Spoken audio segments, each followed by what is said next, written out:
Ibarat kata tuh kalau musik dangdut tanpa gendang itu kayak sayur asem tanpa asem. La, la, la, la. Itu enak banget ya. Kalian mainnya kurang jauh. The one and only siapa lagi kalau bukan Raja Dangdut Indonesia. Lirikan matanya ke kanan ke kiri, ke kanan ke kiri. Aduh, nggak ada duanya deh. Cengkoknya tuh dapat banget gitu. Udah kayak Kajol. Aduh hai, gue seneng banget episode ini.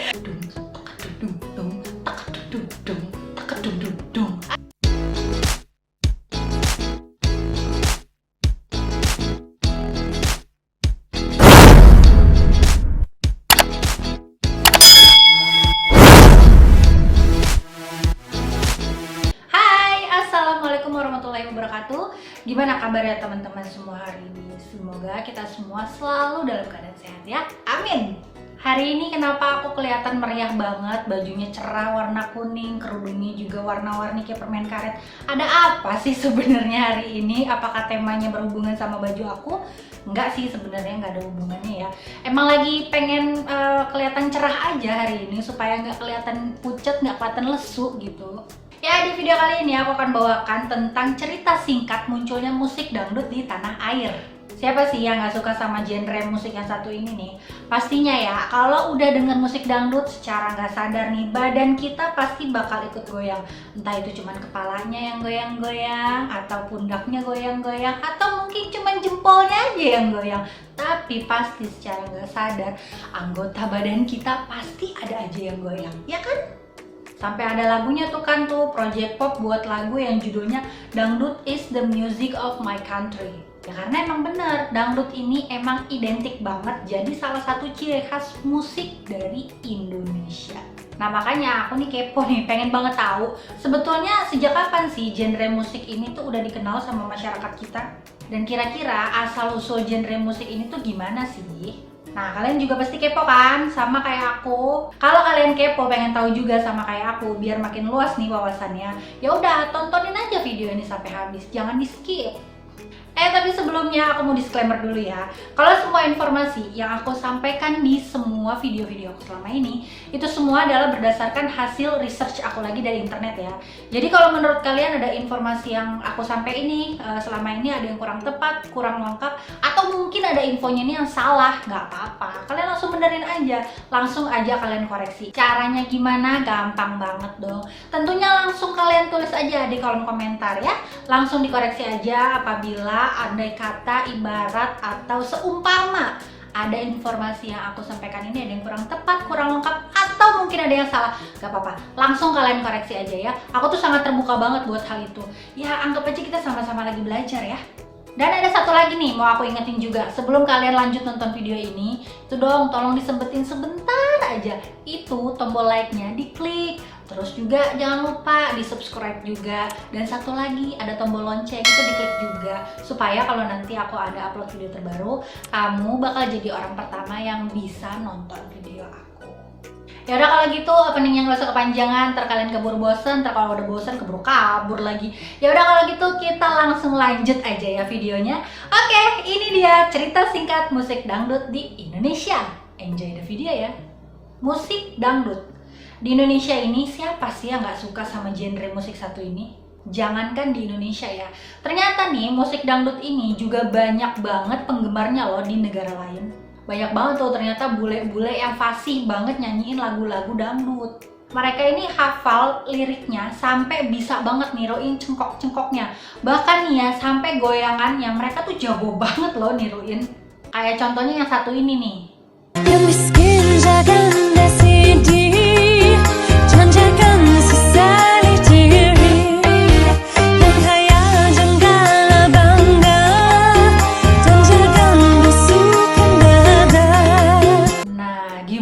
Tuh coba, itu bule aja pinter banget loh nyanyi lagu dangdut, liriknya apal, cengkoknya dapet. Dangdut ini merupakan salah satu dari genre musik populer tradisional Indonesia yang lebih khususnya juga memiliki unsur-unsur musik Hindustani atau dari India Utara. Terus juga ada unsur Melayu dan juga Arab. Kalian tahu kan musik Melayu atau Arab itu mirip-mirip kayak musik dangdut. Karena yaitu dangdut ini punya unsur yang sama dari musik-musik negara itu. Tapi nih ya, dangdut ini juga punya ciri khas sendiri, terutama pada dentuman tabla atau sejenis alat musik perkusi yang berasal dari India. Dan gendang dangdut juga sangat dipengaruhi dari lagu-lagu musik tradisional India dan juga Bollywood.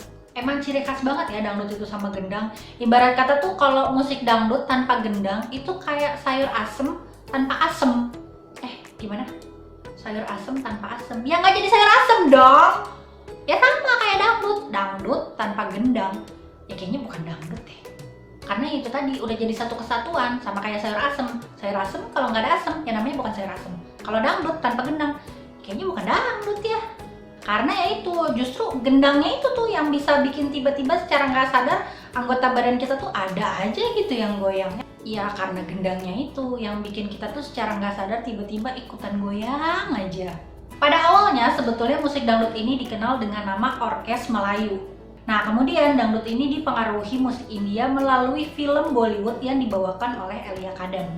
Tahu dong ya kalian pastinya, lagunya dari Eyang Elia Kadam ini kan udah populer banget. Itu loh yang judulnya Boneka India itu, udah pasti tahu kan? Udah gitu dibawainnya sama Eyang Elia Kadam ini tuh cocok banget gitu, sampai cengkok-cengkoknya tuh dapet banget. Tahu dong lagunya, perlu dinyanyiin juga nih, perlu aku kasih tahu juga biar kalian ingat.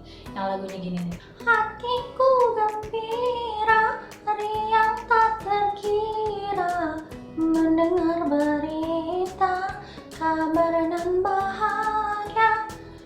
Pokoknya gitu, gue nggak bisa cengkoknya. Nggak bisa cengkoknya, ya Allah lebay banget. Nggak begitulah pokoknya cengkoknya, dinyanyiin sama Eyang Elia Kadam itu lebih enak didengar. Tapi ada satu bait, nggak bait sih ya, apa ya, satu bagian lirik lagu itu, bukan lirik ya, nada dari lagu itu yang jadi favorit banget, yaitu yang bagian la la la la, itu enak banget ya. Pokoknya yang dinyanyiin sama Eyang Elia Kadam itu dangdutnya dapet banget, cengkoknya dapet, udah gitu jogetnya juga pas banget gitu, lirikan matanya ke kanan ke kiri itu dapet banget, udah gitu keseluruhan lagunya tuh jadi enak aja gitu loh didengar. Makanya lagunya bisa tenar dan populer banget kan sampai sekarang. Siapa coba yang nggak tahu sama lagu Boneka India? Ya mungkin anak-anak milenial zaman sekarang kali ya nggak tahu ya. Kalau anak-anak tahun 90-an nggak tahu lagu ini, kalian mainnya kurang jauh. Nah setelah itu akhirnya musik ini terlahir sebagai dangdut pada tahun 1968 dengan tokoh utama yaitu the one and only, siapa lagi kalau bukan Raja Dangdut Indonesia, yaitu Haji Rhoma Irama. Tapi nih ya, perubahan arus politik di Indonesia pada akhir tahun 1960-an membuka masuknya pengaruh musik barat yang kuat dengan masuknya penggunaan gitar listrik dan juga bentuk pemasarannya. Dan sejak tahun 1970-an, dangdut ini bisa dibilang udah mateng nih dalam bentuk yang lebih kontemporer. Sebagai musik yang populer, dangdut ini sangat terbuka terhadap pengaruh bentuk dari musik lain. Mulai dari keroncong, lenggam, dengung, gambus, rock, reggae, pop, bahkan sampai dansa elektronik. Pengaruh India juga sangat kuat banget nih di dalam genre musik dangdut. Ya gitu deh ya, kayak yang udah kita tahu nih, karena banyak banget musik-musik dangdut di Indonesia yang populer yang bertema India. Contohnya nih ya, kayak yang dinyanyiin sama penyanyi dangdut populer di Indonesia yaitu Bang Haji Rhoma Irama. Ada tuh judul lagunya Tera Jana, itu kan bertemakan India. Tahu dong pastinya lagu Tera Jana. Harus banget nih dinyanyiin lagunya. Hah? Apa pura-pura lupa apa gimana sih biar gue bisa nyanyi juga? Hah? Yaudah nih dinyanyiin nih biar ingat. Lagunya Bang Haji Rhoma Irama yang judulnya Tera Jana. Wah gini-gini, gue nih juga pecinta dangdut, jadi banyak tahu kurang lebihnya tuh lagu-lagu dangdut gue banyak yang tahu. Oke, nih lagunya kayak gini nih. Pernah aku melihat musik di Taman Ria. Kayak gitu tuh depannya, terus refnya yang ini. Tera Jana, Tera Jana. Ini lagunya, lagu India. Kayak gitu dah, kurang lebihnya kayak gitu. Cari di YouTube, harus banget gue yang nyanyiin mulu. Nah terus ada juga tuh lagunya dari Bapak Haji Mansur S, itu juga ada yang judulnya Kana. Nah terus yang tadi tuh, yang tadi aku nyanyiin lagunya Eyang Elia Kadam yang judulnya Boneka India yang la la la la. Sumpah itu cengkoknya tuh enak banget, kayak nyandu gitu, kayak kepengen dinyanyiin terus. Itu pokoknya lagu-lagu dangdut kalau udah dinyanyiin sama Eyang Elia Kadam sama Umi Alfi Sukaisi, aduh nggak ada duanya deh, cengkoknya tuh dapet banget gitu. Nah, di sekitar tahun 1950-an nih ya, film-film Bollywood atau film India ternyata tuh mulai populer banget nih di kalangan masyarakat Indonesia. Dan kemudian akhirnya pada tahun 1968, Bang Haji Rhoma Irama ini menjadi salah satu pelopor musik dangdut di Indonesia. Tahu dong ya kalian ya, film-filmnya Bang Haji nih pada zaman dulu itu emang kurang lebih tuh hampir-hampir mirip sama film-film India. Yang di dalam adegannya tuh pasti bakalan ada aja tuh diselipin nyanyi-nyanyian. Ya persis kayak di film-film India. Kalau di film India tuh kan yang bentar-bentar nyanyi, ketemu pohon dia nyanyi, ketemu hujan dia nyanyi, ketemu temen dia nyanyi, ketemu pacar dia nyanyi, pokoknya bentar-bentar nyanyi. Ya kayak gitulah, kurang lebihnya sama kayak film-film India itu. Ada aja sedikit diselipin nyanyi-nyanyian. Bahkan dulu ya, di zaman aku SD nih, ada beberapa film India yang jadi favorit aku. Kalau anak-anak tahun 90-an tuh pasti tahu deh kalau penggemar India. Di era itu tuh ada film Kabhi Khushi Kabhie Gham, ada juga film Mohabbatein. Itu sampai semua lagunya itu aku hafal liriknya. Karena emang saking suka banget sama film itu. Nah itu dia salah satu alasannya kenapa film India di era itu tuh banyak banget jadi populer sama masyarakat Indonesia. Yang gak beda jauh sama zaman sekarang. Kalau zaman sekarang kan mungkin lebih ke Korea-Koreaan ya. Kalau zaman dulu di era 90-an yang populer itu ya India-Indiaan. Saking emang musiknya tuh emang enak banget gitu dibuat joget. Walaupun nggak tahu dia artinya apa. Ya udahlah, yang penting mah joget aja. Kabhi Khushi Kabhie Gham, मैं जुड़ा होंगे हम, kabhi khushi kabhie gham. Udah kayak Kajol. Nah kalau dari film Mohabbatein nih, aku lebih suka sih sama film ini karena hampir semua lagunya itu aku apal. Dari adegan yang pertama sampai akhir itu semua lagu-lagunya aku hampir apal semuanya. Nah salah satu lagu yang paling jadi favorit aku di film Mohabbatein itu tuh yang aku nggak tahu judulnya apa tapi liriknya kayak gini. Chalte chalte yu hi ruk jata hu main, bete bete kahi ho jata hu main, कहती कहती चुप हो जाता हूँ मैं, क्या यही प्यार है, क्या यही प्यार है, हाँ यही प्यार है, हाँ यही प्यार है. Duh emang lagu-lagu India tuh enak-enak ya, bisa bikin joget gitu. Ya kurang lebih ya sama musik dangdut, nyandu gitu loh. Nah kalau versi dangdutnya nih lagu-lagu zaman dulu, aku nih suka sama yang di film Warkop yang dinyanyiin sama almarhum Om Kasino featuring sama Tante Camelia Malik. Itu lagunya tuh enak banget. Aduh aku nggak tahu judulnya apa ya, pokoknya lagunya yang kayak gini nih. Aduhai, aduh manisnya, betapa kau menggetarkan hatiku. Aduhai, hai, hai, aduh seksinya, membuat jantungku berdebar-debar. Terus pas bagian Tante Camelia Malik itu tuh yang enak banget. Jangan kau coba-coba rayu-rayu, jangan bisikan angin surga. Aku tak suka-suka janji-janji, kalau hanya di bibir saja. Aduhai, gue seneng banget episode ini. Kenapa gue episode ini bisa nyanyi terus? Seneng gue. Aku tuh kayak gini-gini juga penggemar musik dangdut sih. Banyak lagu-lagu dangdut yang aku tahu dan emang aku suka gitu. Cuman aku kurang suka sama lagu-lagu dangdut yang agak-agak melo. Soalnya ya gitu, kalau yang melo-melo itu kan gak terlalu asik ya dipakai joget. Soalnya lagu dangdut itu tuh emang enaknya tuh emang dipakai joget. Entah itu cuman kepalanya doang yang joget-joget, pundaknya doang, atau cuman jempolnya doang, yang penting joget. Apalagi kalau yang musiknya tuh udah ini ya upbeat banget gitu ya, dengan ciri khas gendangnya dung dung dung dung dung dung dung. Aduh itu udah nggak bakalan bisa menolak joget kalau itu. Nah kemudian secara perlahan nih ya, musik dangdut ini mulai dikenal sama publik secara luas sekitar tahun 1970-an. Tapi kayak yang aku jelasin di awal tadi nih, kalau musik dangdut ini nggak cuma dipengaruhi sama musik India aja, tapi musik dangdut juga dipengaruhi sama musik dari Arab. khususnya nih ya pada bagian cengkok-cengkok dangdutnya itu, serta dari harmonisasi nadanya. Tahu dong ya, apalagi kalau yang muslim nih, kalau kita lagi ngaji, itu kan cengkok atau kol-kolah itu kan kudu bener ya, harus bener gitu kol-kolahnya.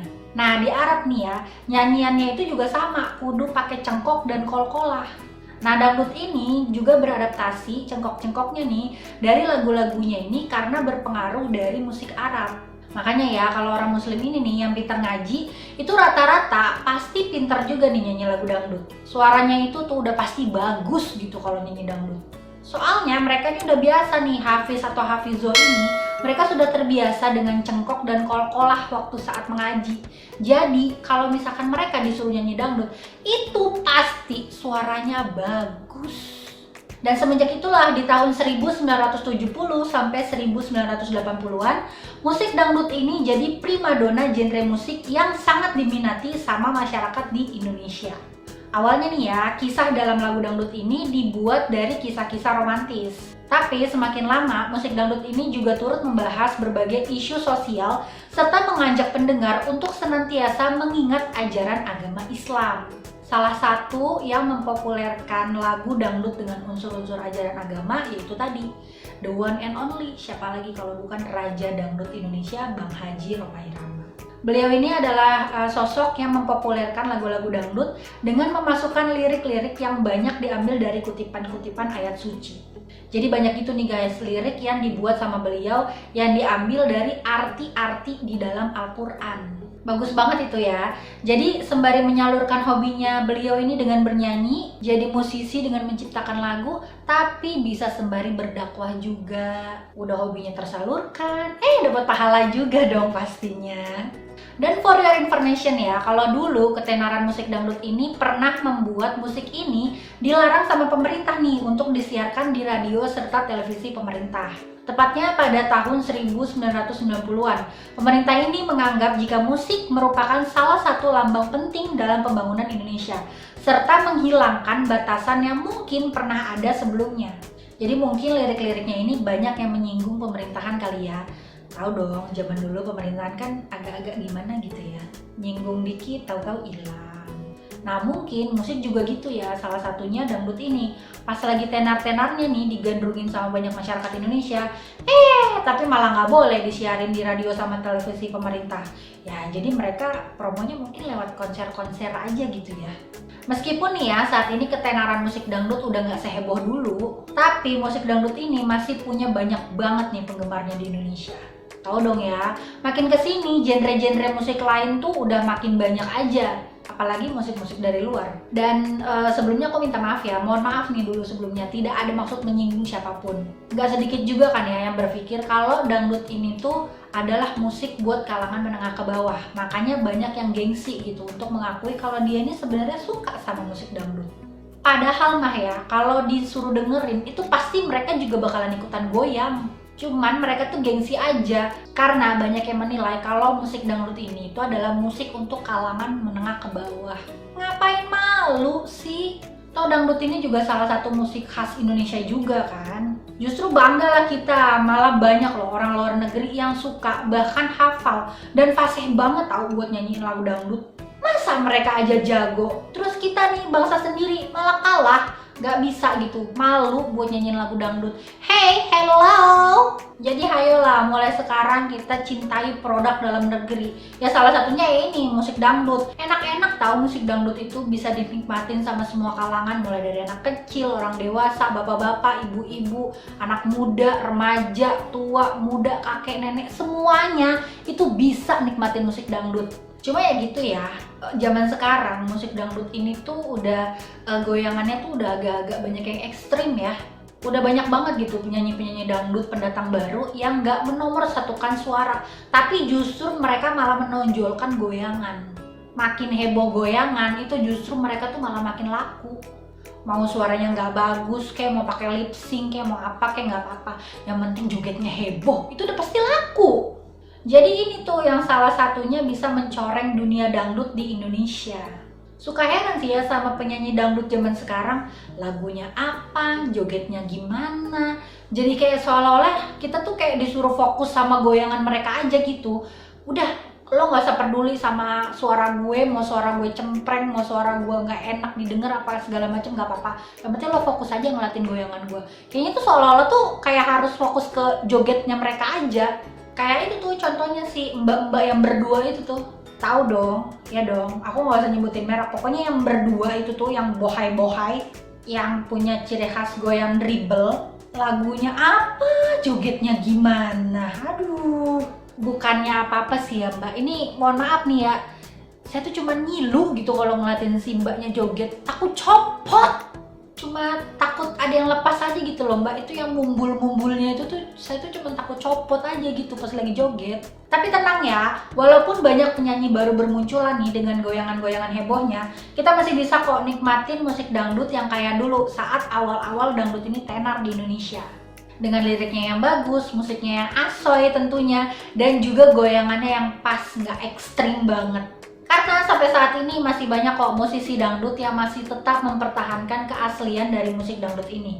Ya yang tadi aku bilang itu, dari mulai liriknya, iramanya, sampai jogetannya, mereka tuh tetap ngikutin pakem yang ada dari dulu. Kayak contohnya nih, Raja Dangdut Indonesia Bang Haji Rhoma Irama. Terus juga ada juga musisi dangdut legendaris lainnya seperti Umi Elvi Sukaisi, ada Caca Handika, Evita Mala, Iis Dahlia, Ikke Nurjana. Mereka ini masih nih mempertahankan keaslian dari musik dangdut, mulai dari liriknya, musiknya, sampai goyangannya itu tuh nggak heboh kayak yang ada sekarang. Tapi buat pendatang barunya nih, ada juga kok yang masih tetap mempertahankan ciri khas dangdut dengan lirik, irama, dan goyangannya yang sesuai sama pakem. Kayak contohnya nih, ada Via Valen, terus juga ada Dede Lesti, terus juga ada Nela Karisma. Mereka-mereka ini lagu-lagunya tuh enak-enak tahu buat didengar. Udah gitu, sekarang juga banyak aja pencarian bakat dangdut yang melahirkan penyanyi-penyanyi dangdut hebat dan berbakat. Jadi ya, mudah-mudahan musik dangdut ini tetap bisa memberikan sajian-sajian yang berkualitas ya. Gak cuman sekedar menonjolkan goyang-goyangan hebohnya dan lirik yang agak-agak unik gitu ya. Soalnya kan gitu ya, lagu-lagu dangdut di Indonesia ini itu tuh unik-unik gitu. Mungkin karena saking kreatif kali ya orang-orangnya. Dangdut ini ya, kalau ada sesuatu yang lagi happening dikit aja, ada yang heboh gitu di jagat maya nih yang lagi viral, tahu-tahu nggak lama muncul gitu lagunya. Kayak dulu nih contohnya ada tuh yang lagi heboh tentang klakson-klakson bus itu, nggak lama muncul lagu-lagunya itu, lagu dangdut yang telolet-tolelet itu tuh ada. Terus yang masalah ini COVID-19 kemarin itu juga ada tuh lagu dangdut yang judulnya Corona. Ini tuh orang Indonesia tuh bener-bener kreatif banget ya, sampai kepikiran gitu loh bikin lagu liriknya tuh soal hal-hal yang kayak gitu. Tapi keren sih ya, terlalu kreatif memang ya orang-orang Indonesia ini. Ya tapi begitulah ya kira-kira keunikan di Indonesia soal dangdut ini. Susah ditebak ya emang, karena itu saking kreatifnya masyarakat Indonesia ini, sampai bisa loh kepikiran bikin lagu soal corona tuh gimana caranya gitu ya. Dapet idenya tuh kayak gimana gitu, bisa tiba-tiba muncul ide, gue mau bikin lagu liriknya tuh ada corona-coronanya gitu, karena ini kan lagi happening nih masalah corona. Gue bikin lah kayaknya nih lagunya bakalan happening nih kayaknya. Bisa gitu ya kepikiran, kreatif banget deh kalian ini. Nah begitulah kira-kira sedikit cerita tentang sejarah musik dangdut di tanah air ya. Semoga aja ya musik dangdut kita ini semakin banyak peminatnya dan semakin dikenal di seluruh dunia. Dan kita bisa memberikan karya-karya yang baik serta berkualitas nih, dan lirik-lirik dari lagunya khususnya dangdut ini mengandung banyak pesan kebaikan ya. Dan semoga aja penyanyi-penyanyinya nih yang jogetnya heboh-heboh dan agak seronok itu bisa lebih kalem gitu ya dalam jogetnya, biar nggak bikin gue ngilu juga sih ya, terutama supaya nggak dicontoh sama generasi-generasi muda kita nih. Terutama anak-anak itu kan gampang banget tuh nyontoh-nyontohin segala sesuatu yang lagi viral. Itu pasti mereka tuh bisa banget gitu langsung buat niruin. Jangan salah ya, soalnya anak-anak zaman sekarang itu mereka tuh pinter-pinter, cepet banget nangkep gitu apa yang mereka lihat. Jadi ya mudah-mudahan itu yang goyangan yang agak heboh-heboh tuh, yang dribble-dribble, ya udah goyang yang biasa-biasa aja. Kalau mau ngedribble yang ngedribble bola basket gitu di lapangan, jangan di panggung. Ngeri kan gitu kan, kalau tiba-tiba nih kita lihat ada anak kecil gitu, bocah tiba-tiba joget-joget dribble gitu, kan bingung ya, jadi pertanyaan, ini bocah siapa yang ngajarin goyang-goyang kayak begitu? mana jago banget lagi goyangnya ya kan. Ngeri gitu ya kalau ngeliat ada bocah tiba-tiba joget-joget gitu-gitu kan. Aduh. Ya tapi pokoknya mah lah, yang penting maju terus musik dangdut Indonesia. Oke, kalau gitu sampai di sini dulu video aku kali ini. Semoga informasi yang aku berikan ini bisa menambah pengetahuan kalian lagi ya tentang keberagaman yang ada di Indonesia. Dan sekali lagi aku mau kasih tahu ya, kalau semua info yang aku bagikan ini semuanya adalah berdasarkan hasil research aku lagi dari internet. Jadi kalau menurut kalian ada informasi yang kurang tepat, kurang lengkap, atau mungkin ada yang salah, nggak apa-apa. Langsung kalian koreksi aja ya. Caranya gampang banget, langsung aja tulis di kolom komentar, oke? Dan kalau kalian suka sama video ini, jangan lupa diklik tombol like-nya, kemudian di subscribe, dan di-share ke seluruh sosial media yang kalian punya. Dan satu lagi, jangan lupa juga diklik itu tombol loncengnya, supaya ya nanti kalau aku ada upload video terbaru nih, kamu bakalan jadi orang pertama yang bisa nonton video aku. Dan kalau kalian punya saran juga masukan buat aku nih, buat bahas apa lagi di video aku selanjutnya, gak usah ragu, gak usah malu, gak usah sungkan, langsung aja tulis di kolom komentar. Nanti insya Allah kalau aku ada kesempatan, aku bakal bawain deh request dari kalian. Terus support channel aku ya, supaya aku terus bisa memberikan informasi yang insya Allah bermanfaat buat kalian semua lah ya tentunya. Oke, kalau gitu sampai di sini dulu video aku kali ini. Kita ketemu lagi di video-video aku selanjutnya. Sampai jumpa ya, dadah. Wassalamualaikum warahmatullahi wabarakatuh. Dadah, sampai jumpa. Hidup musik dangdut Indonesia. La